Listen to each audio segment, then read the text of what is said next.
Well, thank you very much, President Macron. And Melania and I are thrilled to join you and Mrs. Macron. This is a wonderful national celebration, and we look very much forward to it. It'll be spectacular. Tomorrow, Bastille Day. We're honored to be here in your beautiful country, and it certainly is a beautiful country, with its proud history and its magnificent people, and thank you for the tour of some of the most incredible buildings anywhere in the world. That was a very beautiful thing to see. Thank you. When the French people rose up and stormed the Bastille, it changed the course of human history.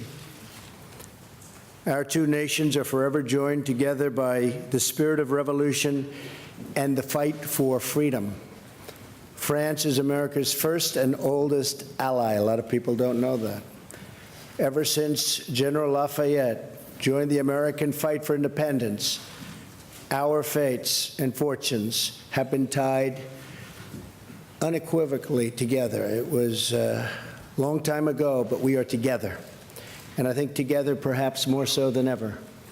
The relationship is very good. This visit also commemorates another milestone. 1 century ago, the United States entered World War I. And when the President called me, he had mentioned that fact 100 years ago, and I said, Mr. President, I will be there. That's a big, important date, 100 years. We remember the tens of thousands of Americans who gave their lives in that valiant and very difficult struggle.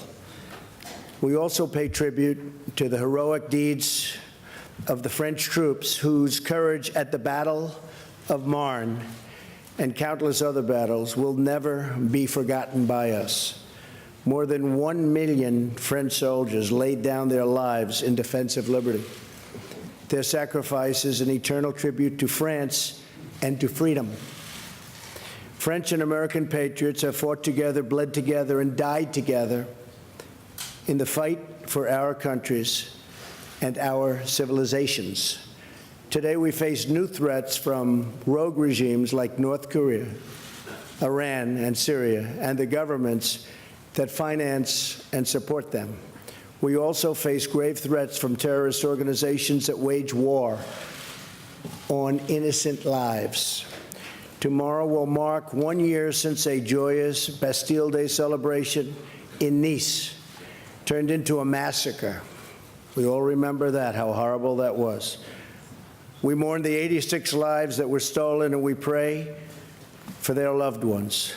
We also renew our resolve to stand united against these enemies of humanity and to strip them of their territory, their funding, their networks, and ideological support. Today, President Macron and myself discussed how we can strengthen our vital security partnerships. We just had a meeting with our generals and our representatives, and it went very well.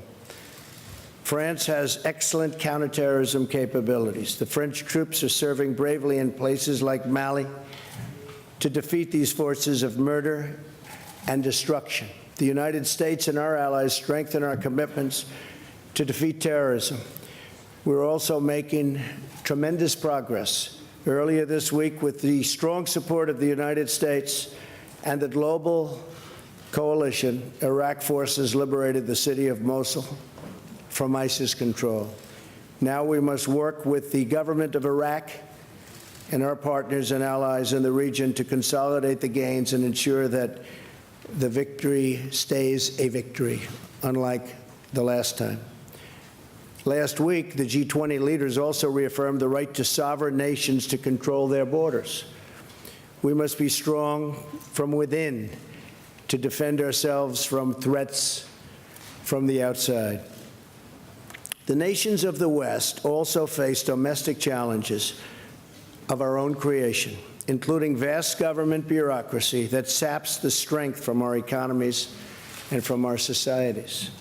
For this reason, I applaud President Macron on his courageous call for that less bureaucracy. It's a good chant, less bureaucracy.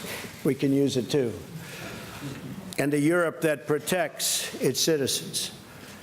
We did not become great through regulation.